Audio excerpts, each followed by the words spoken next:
So hello everyone, कैसे हैं आप सभी। उम्मीद करता हूँ शानदार होंगे, जानदार होंगे। आज मैं आप लोग को जॉन कीट्स के बारे में बताने वाला हूँ, जो बहुत इंपॉर्टेंट पोएट हैं और बहुत शानदार इन्होंने पोएट्री लिखी है। उस पूरे चीज़ों को हम पढ़ेंगे ध्यान से। सभी लोग स्टार्ट करते हैं सेशन को। तो चलिए, सबसे पहले मैं आपको पीडीएफ शो करा देता हूँ। जॉन कीट्स, जिनका डेट ऑफ बर्थ ईयर है 1795 और डेथ ईयर है 1821। ठीक है, मतलब मात्र 27 साल में इनकी डेथ हो गई। ठीक है, और he was an English romantic poet. ठीक है, तो रोमांटिक पोएट में इनका नाम बहुत शानदार तरीके से लिया जाता है, क्योंकि बहुत ही शानदार पोएट थे भी ये। He is regarded as the romantic poet of second generation along with Shelley and Byron. ठीक है, तो ध्यान रखिएगा, रोमांटिक पीरियड के सेकेंड जनरेशन के पोएट में इनकी गिनती की जाती है। ठीक है, जिसमें शैली, पीवी शैली और बायरन का नाम शामिल है। ठीक है, he was born in Moorgate London. ठीक है, तो इनका जो जन्म हुआ था वो मूरगेट लंदन में हुआ था। ठीक है, and he was a medical student at guys hospital. ठीक है, तो ये एक मेडिकल स्टूडेंट थे। ठीक है, मतलब डॉक्टरी की पढ़ाई करते थे। He wrote his first poem an imitation of Spenser. ठीक है, तो इन्होंने, इनका एक जो पहला वर्क आया था, जो पहली इनकी पोएम आई थी, वो एन इमिटेशन ऑफ स्पेंसर आई थी, जो 1814 पे इन्होंने लिखा था। ठीक है, ही वॉज इंस्पायर्ड बाय ले हंट एंड बायरन। ठीक है, तो ये जो बायरन से और ले हंट से बहुत ज्यादा क्या थे, प्रेरित थे, कह सकते हैं आप, इंस्पायर्ड थे। ठीक है, It in 1816, Leigh Hunt agreed to publish his sonnet Solitude in his magazine The Examiner। ठीक है, तो ध्यान रखिएगा, ये इंपॉर्टेंट लाइन है। ठीक है, तो 1816 में ले हंट ने अपने सोनेट सॉलिट्यूड को अपनी पत्रिका द एग्जामिनर में प्रकाशित करने के लिए सहमत हो गए। ठीक है, मतलब ले हंट जो है, वो इनकी जो सॉलिट्यूड नाम की सोनेट है, उसको अपने जो उनका मैगजीन थी एग्जामिनर, उसके साथ इन्होंने पब्लिश करने के लिए राजी हो गए थे। ठीक है, his friend Charles Cowden Clarke describe his this day of publication of poetry as red letter day. ठीक है, तो ध्यान रखिएगा, इनके इनके एक मित्र थे, जॉन किट्स के एक मित्र थे, चार्ल्स काउडर क्लार्क। ठीक है, ने कविता के प्रकाशन के इस दिन को रेड लेटर डे के रूप में वर्णित किया। ठीक है, अब रेड लेटर डे क्यों कहा ये तो नहीं बता सकते, लेकिन हाँ, इनके जॉन किट्स के जो फ्रेंड हैं चार्ल्स काउडर क्लार्क, इन्होंने उसको रेड लेटर डे बनाया जब उनकी मतलब पोएम जो है पब्लिश हुई, सॉलिट्यूड। ठीक है, all the works of Keats were mostly written and published during the last 5 year of his life। ठीक है, तो ये ध्यान रखिएगा, ऑल द वर्क मतलब कीट्स की जितनी भी वर्क थे, जितने भी, वो इनके जीवन के जो लास्ट 5 इयर्स थे, उस समय पे इन्होंने लिखा और उनको क्या किया, पब्लिश कराया। ठीक है, वैसे तो इनकी जो डेट ऑफ मतलब इनका केवल जो कार्यकाल रहा वो 27 ईयर्स तो था ही, उसमें इन्होंने लास्ट 5 ईयर मतलब 22 से 25 तक, 27 तक इन्होंने वर्क लिखे हैं और पब्लिश कराए हैं। ठीक है, the three young poets is a collaborative work of Shelley Keats Reynolds published by Hunt. ठीक है, तो ये भी ध्यान रखिएगा, थ्री यंग पोएट्स जो हैं हंट द्वारा प्रकाशित सैली कीट्स और रेनॉल्ड, सैली कीट्स और रेनॉल्ड्स का एक मतलब सहयोगात्मक कार्य है। ठीक है, थ्री यंग पोएट्स जो वर्क है वो कोलैबोरेशन में लिखा गया था, सैली के, कीट्स के और रेनॉल्ड के। ठीक है, ध्यान रखिएगा, ये अच्छी लाइन है। On first looking at Chapman's Homer is a sonnet by Keats. Altogether he wrote 64 sonnet। ठीक है, तो ध्यान रखिएगा, first looking at Chapman Homer Keats का एक सोनेट है। ठीक है, किसका सोनेट है, कीट्स का एक सोनेट है, क्या नाम है, on first looking at Chapman Homer. ठीक है, तो इनका ये क्या है, एक सोनेट है जिसमें 34 सोनेट क्या है, शामिल हैं। ठीक है, तो ये लाइन इंपॉर्टेंट है, आप लोग को जानना है। ठीक है, आगे चलते हैं। आगे जो लाइन है, John Keats is reputed for his Hellenic spirit, ठीक है। तो जॉन कीट्स को उनकी हेलेनिक भावना के लिए जाना जाता है, ठीक है। हेलेनिक स्पिरिट के लिए इनको जाना जाता है। Beauty is truth, truth beauty that is all ye know on earth and all ye need to know, ठीक है। These are the ending lines of the ode of Grecian urn, ठीक है। तो इसका मतलब ये है कि सौंदर्य ही सत्य है और सत्य ही सौंदर्य है। आप पृथ्वी पर बस इतना ही जानते हैं और आपको जानने की आवश्यकता नहीं है, ठीक है। मतलब ये कहना किसका है? तो ये कहना है आपका जॉन कीट्स का, और इनका एक वर्क था ऑड ऑन ग्रीशियन अर्न, ठीक है। उस पे इन्होंने क्या किया था, उसकी ये लास्ट लाइन है जो बहुत ज्यादा क्या हुई थी, फेमस हुई थी, ठीक है। तो ये चीज आप लोग को ध्यान रखना है, ठीक है। चलिए, गुड इवनिंग सभी को, गुड इवनिंग। चलिए आगे चलते हैं। ही डाइड ऑफ ट्यूबरोक्लोसिस, इनकी जो डेथ हुई थी वो ट्यूबरोक्लोसिस से हुई थी। अच्छा, ये ध्यान रखिएगा, जो टीवी बीमारी है ना, ये लंदन में, मतलब ब्रिटेन में बहुत ज्यादा क्या है, प्रचलन में है, ठीक है। वहां पे अभी भी ट्यूबरोक्लोसिस से बहुत लोगों की क्या हो रही है, डेथ हो रही है, ठीक है। इसीलिए कभी भी आप इंडिया से वहां जाएंगे ना, तो आपकी टीबी की जांच जरूर होगी, ठीक है। अगर आपको टीबी है तो आपको वहां का वीजा नहीं मिलेगा, ठीक है। तो ये चीज आप ध्यान रखिएगा। ट्यूबरोक्लोसिस वहां पे, इस ट्यूबरोक्लोसिस बीमारी से बहुत लोगों की मौत हुई है, ठीक है। नेक्स्ट है his tombstone reads, here lies one whose name was writ in the water, ठीक है। तो उनकी जो समाधि है, हिज टॉम स्टोन रीड्स, है ना, उस पर लिखा है, क्या लिखा है, here lies once whose name was writ in the water, ठीक है। यहां वह लेटा हुआ है जिसका नाम पानी में लिखा हुआ था, ठीक है, ऐसा लिखा हुआ है। अच्छा, ये लाइन इंपॉर्टेंट है, ठीक है, ध्यान रखिएगा, कभी पूछ सकता है कि उनके टॉम स्टोन पे क्या लिखा हुआ है, ठीक है। Shelley memorised Keats in his poem Adonais, ठीक है। तो सैली ने कीट्स की पोयम एडोनिस लिखी है, उनको मेमोराइज करके, उनको याद करके, ठीक है। तो सैली ने कीट्स को उनकी कविता एडोनिस में याद किया है, ठीक है। The year 1819 is called Annus Mirabilis because he wrote most of his important poem in this year, ठीक है। तो ये भी ध्यान रखना है आपको कि 1819 को एनस मिराविलिस कहा जाता है। क्यों कहा जाता है? क्योंकि इन्होंने अधिकांश जो वर्क हैं वो इसी ईयर में लिखे थे, ठीक है। चलिए, इसी ईयर में इसको लिखा था।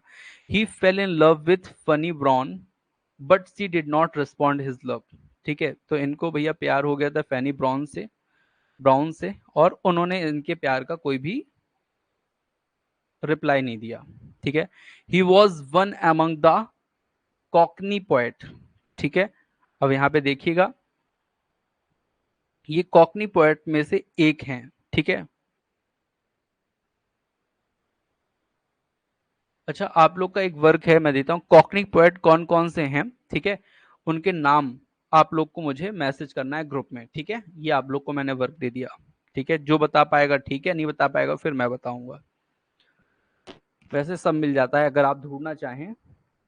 Matthew Arnold told about Keats, ठीक है। तो मैथ्यू अर्नोल्ड जो हैं, उन्होंने कीट्स के लिए क्या कहा है, तो Keats is enchantingly and evidently sensuous, he is more senses than other because he satisfies not one or two but all the five senses, ठीक है।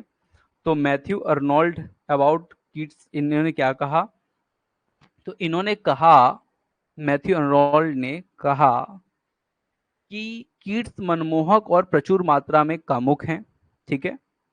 और वह दूसरों की तुलना में अधिक कामुक हैं क्योंकि वह एक या दो नहीं बल्कि सभी पांच इंद्रियों को संतुष्ट करते हैं, ऐसा इनका कहना है, ठीक है।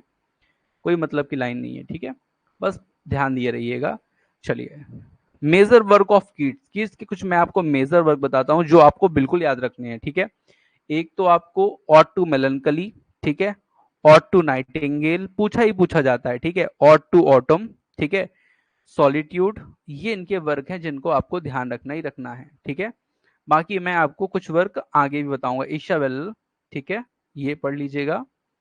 चलिए, सबसे पहले मैं आपको बताता हूँ इडिमिन अ पोएट रोमांस 1818 के बारे में, ठीक है। तो अब मैं कुछ आपको बता देता हूँ इनके बारे में, कुछ इन वर्क के बारे में, ठीक है। इंडिमियन, ये एक क्या है, रोमांस है, ठीक है। This is the first long poem of Keats, ठीक है। तो कीट्स की सबसे पहली क्या है, बड़ी पोएम है ये, तो ये आप लोग को ध्यान रखना है। This is the first long poem of Keats. It based on Greek myth of Endymion, a shepherd loved by the moon goddess Selene, ठीक है। तो ये जो है इंडिमियन के ग्रीक मिथक पर आधारित है, जो एक चरवाहा था जिसे चंद्रमा देवी सेलेन से प्यार हो, सेलेन से क्या हो गया, मतलब मून गॉडेस से क्या हो गया, सेलेन से प्यार था। कविता जो है इसमें हेरोइक कपलेट का क्या किया गया है, यूज किया गया है, ठीक है। Keats called this poem a test, a trial of this power of imagination of his inventions, ठीक है। कीट्स इसको क्या कहते हैं, तो कीट्स कहते हैं कि ये क्या है, एक परीक्षण, उसकी कल्पना शक्ति और उसके आविष्कारक का एक परीक्षण है, मतलब इन्वेंशन है, एक तरह का एक टेस्ट है ये, ठीक है। The poem was dedicated to Thomas Chatterton, ठीक है। तो ये ध्यान रखिएगा, कैटरटन पढ़िए या चटर्टन पढ़ लीजिए, चटर्टन ही पढ़ना चाहिए आपको वैसे। This poem was attacked by the Quarterly Review and book Blackwood Magazine, ठीक है। तो ये क्या कर रही है, तो ये डायरेक्ट ये पोएम जो है इंडिमियन, ये ब्लैकवुड मैगजीन और क्वार्टरली रिव्यू जो ये मैगजीन्स हैं, इनको डायरेक्ट क्या करती है, अटैक करने की कोशिश कर रही है। इसकी कुछ लाइन यहाँ पे दी हुई है, लेकिन वो हमें कोई मतलब नहीं है, हमें मतलब है नेक्स्ट वर्क से, ठीक है। एक वर्क में जितना आपको पढ़ना है उतना ही आपको पढ़ना है, ठीक है। उससे ज्यादा पढ़ने की कोशिश नहीं करना है, ठीक है। अगर करना है तो कर लीजिए, कोई दिक्कत नहीं है, ठीक है। चलिए, इनका वर्क है निगेटिव कैपेबिलिटी, ठीक है। निगेटिव कैपेबिलिटी मतलब क्या होता है, नकारात्मक क्षमता, ठीक है। नकारात्मक क्षमता मतलब गलत काम करने की क्षमता। Kids introduce the concept of negative capability इन 1817, ठीक है। तो इसके ऊपर इन्होंने एक अवधारणा पेश की थी 1817 में। He describe it as when a man is capable of being in uncertainties, mysteries and doubts without any irritable reaching after fact and reason, ठीक है। तो ये है, इनका कहने का मतलब ये है, उन्होंने इसका वर्णन इस प्रकार किया कि जब कोई व्यक्ति तथ्य और कारण तक बिना किसी चिड़चिड़ाहट के अनिश्चितताओं, रहस्यों और संदेहों में रहने में सक्षम होता है, तो ऐसा इनका कहना था। इगोटिस्टिकल सबलाइन, ठीक है। तो इगोटिस्टिकल सबलाइन इनका वर्ग है, जिसका मतलब होता है अहंकारी उदात्त, ठीक है। अहंकारी, जैसे अहंकारी लोग नहीं हो जाते, तो उसमें इन्होंने कहा कि this phrase was used by John Keats in a letter of Rich Woodhouse इन 1818 to describe his version of Wordsworth distinctive. देखिए, कुछ मतलब का नहीं है, बस आप पढ़ोगे बेफालतू का, बस ये जाने रहिए कि एगोस्टिक सबलाइन जो है इनका वर्क है। ऑड टू नाइटिंगेल के बारे में थोड़ा जरूर जान लीजिए, क्योंकि इंपॉर्टेंट है, कई बार पूछी गई है, ठीक है। तो ode to nightingale is important, ठीक है।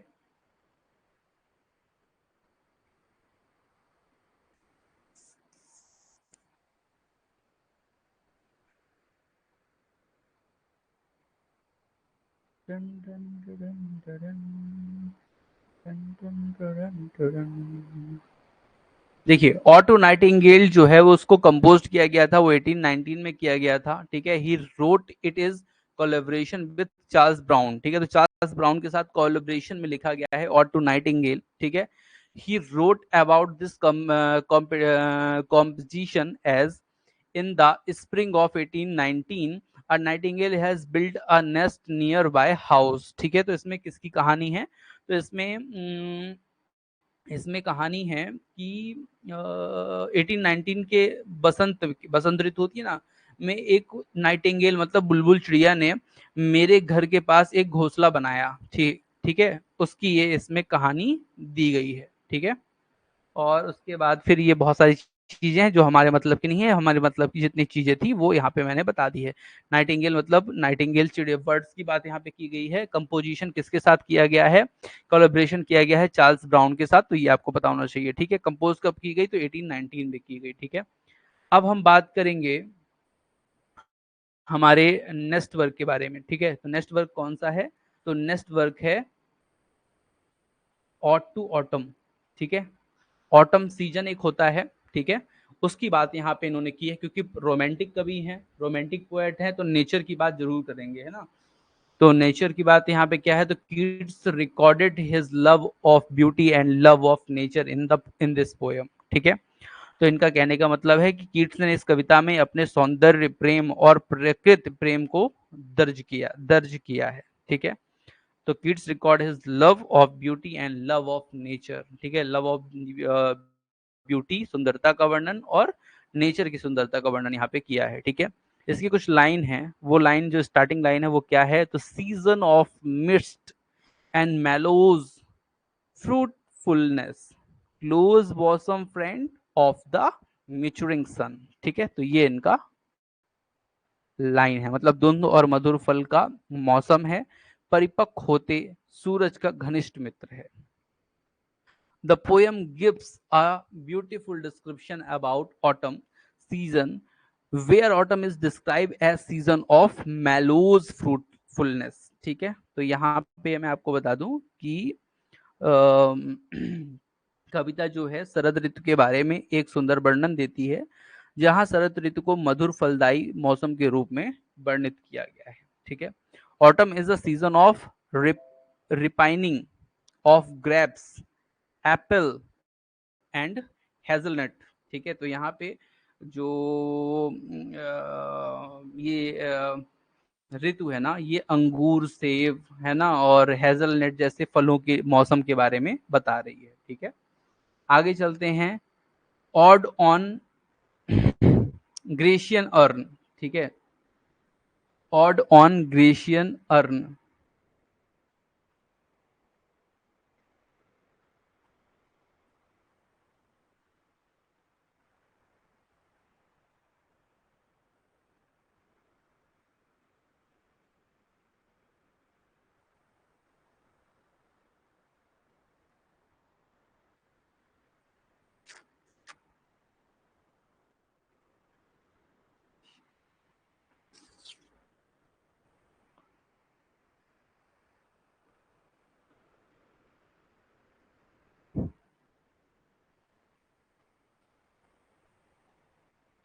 ठीक है, तो इसकी कुछ जो लाइनें हैं वो ये दी हुई हैं, जिससे हमें ज़्यादा मतलब नहीं है।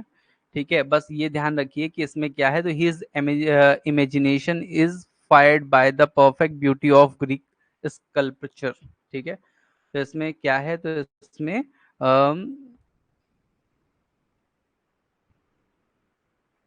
बस ऐसा ही है, कोई विशेष बात नहीं है।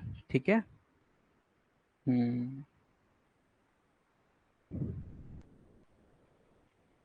एवे ऑफ सेंट एग्नेस। ठीक है, ये भी वर्क ऐसे ही है, ज़्यादा इनमें पढ़ने की बात नहीं है। ठीक है, ये पढ़ना है आप लोगों को।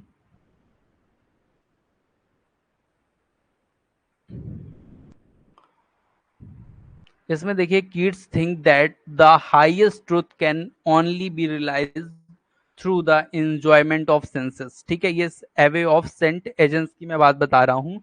इसमें किड्स का मानना है कि उच्चतम सत्य को केवल इंद्रियों के आनंद के माध्यम से ही महसूस किया जा सकता है। मतलब अगर आप अच्छे से कोई जिंदगी जीना चाहते हैं तो इंद्रियों के माध्यम से जी सकते हैं, ऐसा ये कह रहे हैं। It is a प्यूपिल of 42 stanzas written in Spencerian stanza rhyming AB AB BC BC C। ठीक है। तो इन्होंने स्पेंसर इन स्टेंजा पे वर्क किया है, ठीक है। यहाँ पे सीसी आना चाहिए, ठीक है।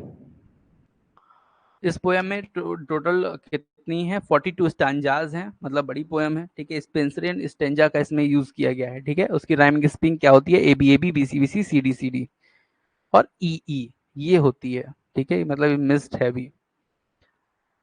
The title comes from the feast of Saint Agnes, ठीक है। The eve falls of 20 centuries and the feast day in 21 January, ठीक है। लाइक रोमियो एंड जूलियट में चलिए कोई मतलब नहीं है। हाइपेरियन, तो जो हाइपेरियन है ये कीट की एक अधूरी महाकाव्य है, मतलब ये एपिक पोयम है जो अभी इनकम्प्लीट है, ठीक है। अभी इनकम्प्लीट है ना, तो इसको याद कर लीजिएगा, ठीक है। कैसे याद करना है कि जॉन कीट्स, क्वेश्चन कैसे आएगा, तो आएगा कि जॉन कीट्स का ऐसा कौन सा इपिक पोयम है जो इनकम्प्लीट है, तो हाइपेरियन, ठीक है। ऐसे क्वेश्चन आएगा। It relates the story of the despair of the titans and after their fall of the Olympians, ठीक है। तो इसमें यह है कि यह टाइटन्स की निराशा और ओलंपियनों के पतन के बाद की कहानी से संबंधित है। He left this poem incomplete because it was criticized of being Miltonic, ठीक है। He left this poem incomplete because it was criticized of being Miltonic. तो यह दो संस्करणों में मौजूद है, ठीक है। 2 वर्जन्स में इसमें मौजूद है। इन्होंने इस कविता को अधूरा छोड़ दिया क्योंकि इसके मिल्टॉनिक होने की आलोचना की गई थी। मतलब ये जो सोनेट थी ना, उसको मिल्टॉनिक सोनेट में इन्होंने लिखा था, इसलिए इनको बहुत क्रिटिसाइज किया गया था, तो इन्होंने इस पोएम को छोड़ दिया था, ठीक है। ये बात थी। On first looking into Chapman's Homer, ठीक है। आप लोग को समझ में आ रहा है आप लोग, अच्छा कुछ आप लोग मैसेज कर रहे हैं क्या, ठीक है। गुड इवनिंग के बाद Leigh Hunt, PB Shelley, John Keats and William Hazlitt are the member of Cockney school of poet. Very good Rita ji. देखिए यहाँ पे रीता जी ने बताया है, इसको आप लोग कॉकनी पोएट के बारे में थोड़ा सा जान सकते हैं, ठीक है। It is sonnet by Keats written in 1816, और आप सभी को भी बताना है, ठीक है। 1816, तो it is sonnet by John Keats, Keats written in 1816। He was overwhelmed while going through the translations of Chapman's Homer Iliad, ठीक है। तो ये क्या है, तो मैं आपको बता दूं, इन्होंने क्या किया कि चैपमैन के होमर के इलियड का अनुवाद करते समय वह अभिभूत हो गए, ठीक है। मतलब एकदम उसमें ओवर हेलमेट हो गए, मतलब उसमें घुल गए एकदम। क्या बात है, क्या लिखा है होमर ने, और उसका ट्रांसलेशन मैं कर रहा हूँ, वाओ, इस तरह से, ठीक है। This poem is Petrarchan sonnet divided into an octave and a sextave with rhyming scheme A B B A C D C D C D, ठीक है। तो यहाँ पे ये पेट्रार्कन सोनेट में लिखी गई है, उसकी राइमिंग स्कीम ये दी गई है, ठीक है। और लास्ट वर्क इनका मैं आपको बता दूं, the salmon, the chameleon poet, letter to Richard Woodhouse, ठीक है। Keats wrote a letter to Richard Woodhouse on 27 October 1818। तो यहाँ पे रिचर्ड वुड को इन्होंने लेटर लिखा था 27 अक्टूबर 1818 पे, ठीक है। Starting line of the letter क्या था, तो इसमें था कि my dear Woodhouse, your letter gave me a great satisfaction, ठीक है। तो यहाँ पे जो वुड हाउस है उनको उन्होंने क्या कहा कि तुम्हारे लेटर ने मुझे बहुत ही ज्यादा क्या दिया है, सेटिस्फेक्शन दिया है, ठीक है। चलिए आगे चलते हैं। थॉमस लव पिकॉक के बारे में हमें पढ़ना नहीं है, ठीक है। और हाँ, विक्टोरियन पीरियड अब हम लोग पढ़ेंगे नेक्स्ट क्लास में विक्टोरियन पीरियड के बारे में। तो आप लोग तैयार हो जाइए विक्टोरियन पीरियड पढ़ने के लिए, ठीक है। तो अब नेक्स्ट क्लास जो होगी वो विक्टोरियन पीरियड से रिलेटेड होगी, ठीक है। तो ये क्लास को मैं यहीं पे ऑफ करता हूँ। नेक्स्ट क्लास में आप लोग क्या करेंगे, तुरंत ही ज्वाइन करेंगे। चलिए, ओके, थैंक यू। जल्दी से ज्वाइन करना है, ज़्यादा टाइम नहीं लगाना है। सर जी आ रहा है समझ में, वेरी गुड रीता जी। ऐसे आना ही चाहिए, अगर आप लोग पढ़ते रहेंगे निश्चित तौर पे सिलेक्शन भी होगा।